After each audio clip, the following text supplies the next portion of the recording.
Hi all and welcome back to UTech Academy. I am Pooja and in this series we are covering how to get started with SAP Cloud Platform. We have already seen how to create trial accounts, sub accounts and spaces. If you have missed it, please check our previous videos. In this video we will see how to provision different services in SAP Cloud Platform. What we will do now is actually access a given service. So we do that in the sub account level. For that we just get into a trial account. In the previous video we saw how to create trial account and create sub accounts in it. So this was the test sub account which I created in the previous video where we chose the provider as AWS and region as Europe Frankfurt.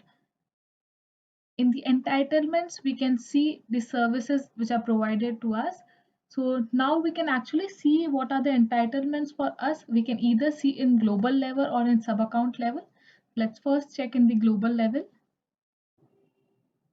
So we can see globally which all services are available for us. Now suppose if we look into the service document information extraction trial, we have this globally available. Let's go to a sub account level. Check in entitlements. So we can see we have not added any of the services here. So let's configure it and add a service.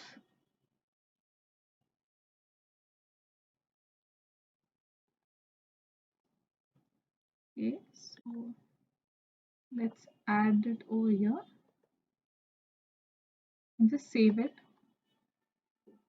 So now, as we saw in the previous video, we can see in this portfolio which all services are available in which area. Now suppose if we search for the service which we added, uh,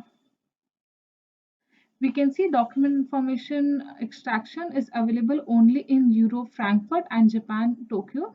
So we have used this region of Europe, Frankfurt, so we were able to see the that service in our space. Now to actually create the service, let's go to our spaces because where spaces is where our actual service belongs. Let's go to our space test space one, and over here we go to service marketplace. So it's service and service marketplace there. We go to document information extraction and instances, and we create a new instance of it. So we take the plan as default. So it can happen when you create a new service, you can configure it based on some JSON parameters, but since don't have to do that, so let's go next.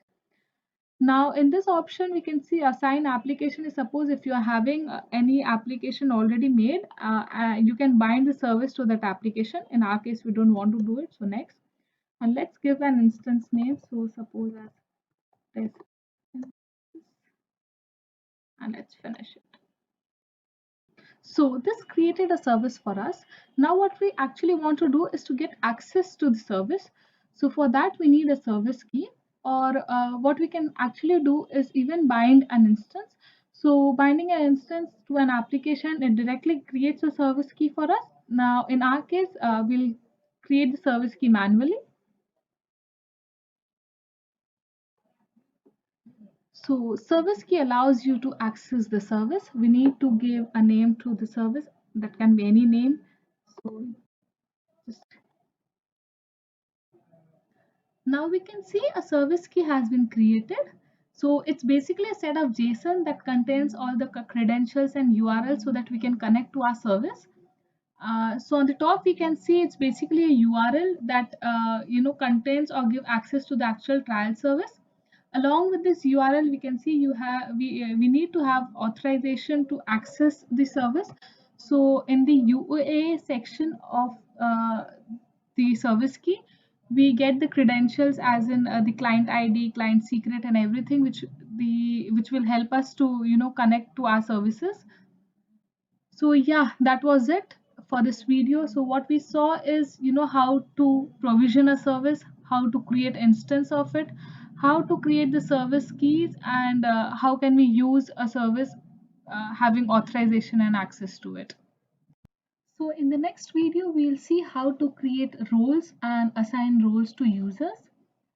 So yeah, don't forget to like, share, and subscribe our channel. Even click the bell icon to get the instant notification.